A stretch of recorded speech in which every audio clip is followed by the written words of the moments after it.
Welcome to the channel, everybody. We're going to Ghana, the land of vibrant culture, rich history, and jollof rice so good it'll make you want to slap your mama, but in a good way. Over the next few minutes, we're diving deep into the heart of Ghana. We're talking bustling markets, centuries-old castles, and nature that'll make you want to hug a tree. Or maybe just take a picture for the gram. So buckle up, get your snacks ready, and prepare to be amazed by the top 10 places you absolutely have to visit in Ghana. Either way, you're in for a treat. First stop, Accra. This city is the life of the party. A whirlwind of energy with markets buzzing and music everywhere. Check out Makola Market. It's a sensory overload. A labyrinth of colorful fabrics and fresh produce. The Kwame Nkrumah Mausoleum is a must-see. A tribute to Ghana's first president. When the sun goes down, Accra turns up the volume. Head to Osu for nightlife, live music and dancing. Accra is more than a capital city. It's an experience, and maybe a slight addiction to jollof rice. Our next stop is Cape Coast Castle, and it's a heavy one. This isn't just a pretty building, it's a UNESCO World Heritage Site. It stands as a stark reminder of Ghana's role in the transatlantic slave trade. Imagine being crammed into those dungeons, the darkness pressing in on you. The guides tell the stories of the men, women, and children who were held captive here. It's a sobering experience, but it's also a necessary one. But here's the thing. Cape Coast Castle isn't just about the past, it's also a testament to the resilience of the human spirit. Walking through the door of no return, you can't help but think about their strength and courage. Today, Cape Coast Castle stands as a symbol of remembrance, honoring the memory of those who were lost and celebrating the enduring legacy of African culture.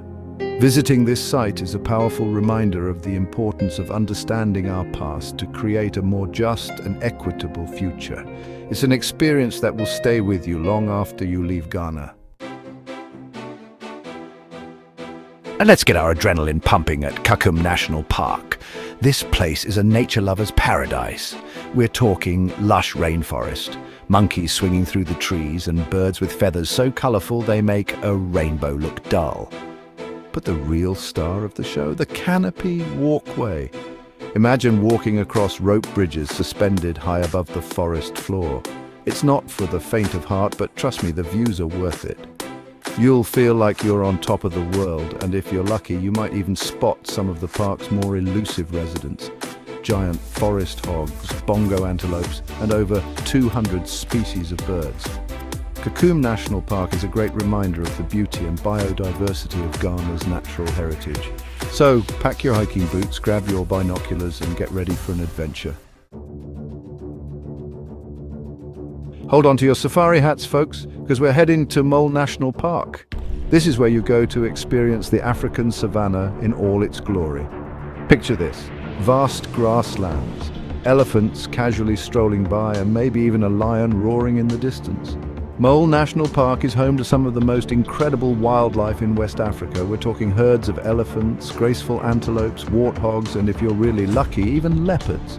You can explore the park on foot with an experienced guide or hop in a jeep for a more traditional safari experience.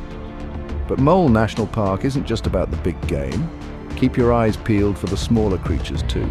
Colorful birds, mischievous monkeys, and maybe even a shy pangolin. So grab your cameras, slather on the sunscreen, and get ready for an unforgettable safari adventure. Just remember to pack your sense of adventure and maybe a pair of binoculars with a good zoom. Time to trade in our safari hats for some swimming trunks because we're heading to Lake Volta. This isn't your average lake, folks. We're talking about one of the largest man-made lakes in the world. It stretches across a huge chunk of Ghana, and it's so big, locals call it the sea. Lake Volta is a haven for all you water lovers out there, boating, fishing, swimming, and just soaking up the sun. But Lake Volta isn't just about chilling by the water. You can also explore the hundreds of tiny islands dotting the lake. Each island has its own unique character. Some are home to fishing villages, others are untouched. Hire a boat and channel your inner explorer. Discover hidden coves, meet friendly locals, and maybe even snag a fish or two for dinner. Lake Volta is a seafood lover's paradise. Freshly caught tilapia, anyone? So grab your swimsuit, pack a picnic basket, and get ready to experience the beauty and tranquility of Lake Volta. Get ready to experience the heart and soul of Ghana because we're heading to Kumasi. This city is bursting with history, culture and traditions. It's also the heartland of the Ashanti people, known for their rich history and intricate craftsmanship. You can't go to Kumasi without visiting the Ashanti Cultural Center. This place is like a crash course in all things Ashanti. You'll learn about their fascinating history, their intricate social structure and their beautiful traditions. Plus, you'll get to see some seriously impressive artifacts, including the famous golden stool, a symbol of Ashanti unity and power. But Kumasi isn't just about the past. It's also a vibrant, modern city with bustling markets, lively bars and a creative energy that's contagious. Head to Kajatia Market, one of the largest open-air markets in West Africa, for a sensory overload in the best way possible. So pack your bags, grab your sense of adventure and get ready to experience the magic of Kumasi. Our journey through Ghana's history continues at Elmina Castle, another UNESCO World Heritage Site that carries a heavy past. Like Cape Coast Castle, Elmina Castle played a significant role in the transatlantic slave trade. Walking through its dungeons, you can almost feel the despair and anguish of those who were held captive here. But Elmina Castle is more than just a reminder of the past.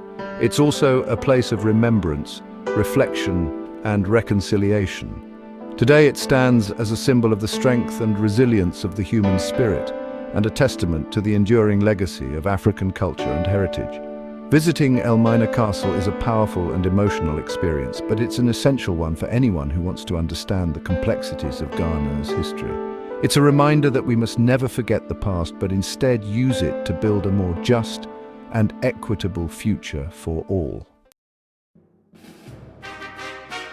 Get ready to be wowed by the sheer power and beauty of nature because we're heading to Wuli Waterfalls, the highest waterfall in Ghana. Tucked away in the lush Volta region, Wuli Waterfalls is a sight to behold.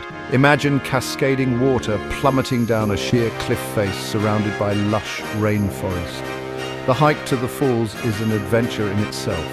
As you approach, you'll feel the mist on your face and hear the roar of the water. Cool off with a refreshing dip in the pool at the base. Wuli Waterfalls is also a sacred site for the local people, who believe the falls are inhabited by gods and spirits. It's a must-visit destination in Ghana. Just don't forget your waterproof camera. Hold on to your hats, folks, because we're about to embark on a truly unique adventure. Get ready to experience life on the water at Nzulezo, the incredible village built entirely on stilts in the middle of Lake Tadan. Imagine this, wooden walkways connecting a network of houses, all perched above the water, with the sounds of the lake lapping gently beneath you. The journey to Nzulezo is an adventure in itself. You'll hop into a traditional dugout canoe and glide through the serene waters of Lake Tadan. As you approach the village, you'll be greeted by the friendly smiles of the Nzulezo people who have called this unique place home for centuries. Life in Nzulezo revolves around the lake. Fishing is the main source of income, and you'll see fishermen casting their nets. You'll also see children splashing in the water. Visiting Nzulezo is a truly humbling experience. It's a reminder that there are so many different ways to live, and that happiness and fulfillment can be found in even the most unexpected of places. All right, folks, get ready for our final adventure in Ghana, and it's a wild one. We're heading to Paga Crocodile Pond, where you can get up close and personal with some of nature's most fearsome predators. The crocodiles in Paga are considered sacred by the local people, and they've been living in harmony with the villagers for centuries. In fact, they're so accustomed to humans that they'll happily lounge around while you snap selfies with them. The Paga Crocodile Pond is a fascinating blend of cultural beliefs and natural wonder. The local guides will tell you all about the history of the crocodiles and their significance to the community. But the real highlight of Paga is, of course, the opportunity to get up close and personal with these incredible creatures. You can even pay a small fee to have a guide tempt a crocodile out of the water with a live chicken. It's a sight you won't soon forget. Just remember, while the crocodiles in Paga may seem tame, they are still wild animals, so be respectful, listen to your guide, and maybe avoid wearing Crocs. And that's a wrap on our whirlwind adventure through Ghana. From the bustling streets of Accra to the tranquil waters of Lake Volta and the awe-inspiring Lee waterfalls, Ghana has something for everyone. We've explored ancient castles, wandered through bustling markets, encountered incredible wildlife, and learned about the rich culture and traditions of the Ghanaian people. So what are you waiting for? Pack your bags, book your flights, and get ready to experience the magic of Ghana for yourself. Trust me, you won't regret it.